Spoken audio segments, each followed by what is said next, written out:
Hello students, in this part we are going to learn about the polygon law of vector addition.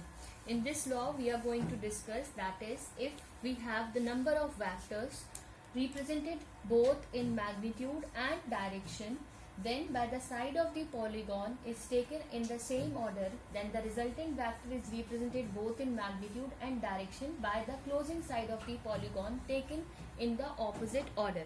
What does it mean? Here they are talking about if we have number of vectors, okay, and if we are going to represent that in a polygon or in the same or in a polygon fashion, or we can say in the same order of magnitude and direction, then what we are going to do is we are going to find that the resultant or the closing end of that polygon will show its resultant. So here suppose we have the number of vectors, that's why the name given it's to polygon, which have many angles, right? So when we have a number of vectors, so suppose I have number of vectors, so how I'm going to represent this? Suppose this is my vector A, okay, this is my vector B, then this is my vector C, after that this is my vector D, and this is your vector E.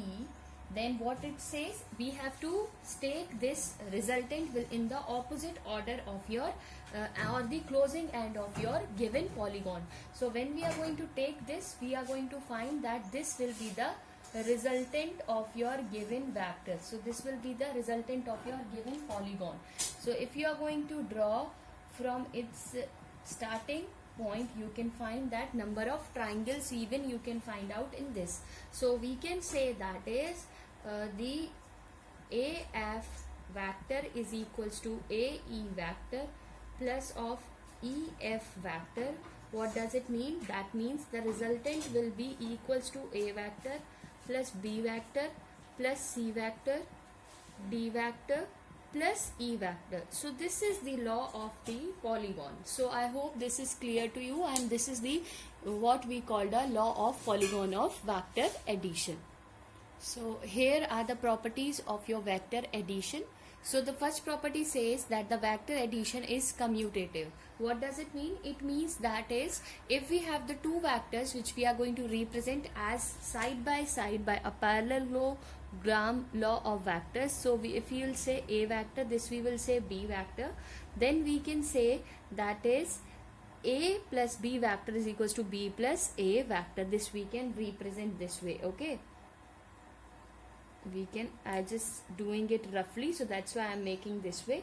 So this way we can say that the vector addition is commutative. Second one is vector addition is associative. What does it mean? It means that if we have A plus B plus C is equals to, then we can write A plus B plus C as well. What does it mean? If we are going to discuss and if we are going to take the triangle law of vector addition, then we can find out that the resultant or the sum of the two adjacent sides or the sum of the one can be the resultant of the third one. So here this is properties what we have, that vector addition is associative. The third one is the vector addition is distributed. What does it mean? It means that is, if we have any number or anything which can multiply with this bracket, so that can be distributed equally to both the vectors. So that is all about the vector addition. So that is commutative, associative and distributive. So you have to see and study its proof as well. So I hope this is clear to you. Thank you.